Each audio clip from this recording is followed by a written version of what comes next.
On September 13th, the United States government declares that it has overwhelming evidence that bin Laden is responsible for the attacks. The Taliban offers to hand over Osama bin Laden if the United States can provide evidence. Our position in this regard is that if America have evidence and proofs, they should produce it, and we are ready for the trial of Osama Bin Laden in the light of evidence. Are you willing to hand Osama Bin Laden to the United States or not? No. Without evidence, no. September 23rd, 2001. The Secretary of State said the administration would soon be able to document its case in public against the Al-Qaeda network and Osama bin Laden. And I think it'll be persuasive. By the next day, the White House was already backpedaling. But is there any plan to present public evidence so that, the average citizen, not just Americans, but people all over the world, can understand the case against bin Laden? Well, I think as Secretary Powell said, there's hope to do that and to do so in a timely fashion over some course of time. But I think the American people also understand that there are going to be times when that information cannot immediately be forthcoming, and the American people seem to be accepting of that. It seems as though you're asking everyone to trust you. This information has yet to be provided to the public. Instead of taking credit, bin Laden denies involvement in the attacks 3 times.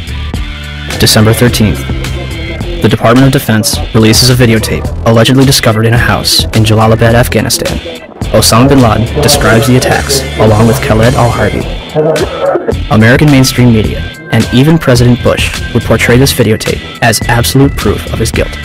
International establishments question the authenticity of the tape. December 26th, 2001. A Taliban official claims that he has attended the funeral of Osama bin Laden. The next day, a video believed to be recorded on November 19th is broadcast, in which bin Laden praises the attack, but takes no responsibility. The next bin Laden video would not appear until October 29th, 2004, days before the presidential election. The video is described as the clearest claim of responsibility for 9/11.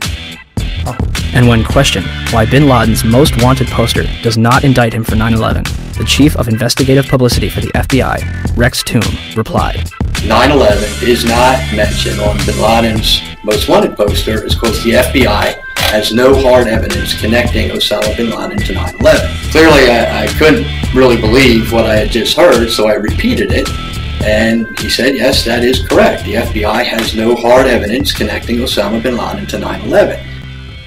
He said, after the recent attacks which the U.S. has witnessed, the U.S. government ventured to point fingers at me, accuse me of involvement. The U.S. government has consistently blamed me for being behind every occasion its enemies attack it. I would like to assure the world that I did not plan the recent attacks, which seems to have been planned by people for personal reasons.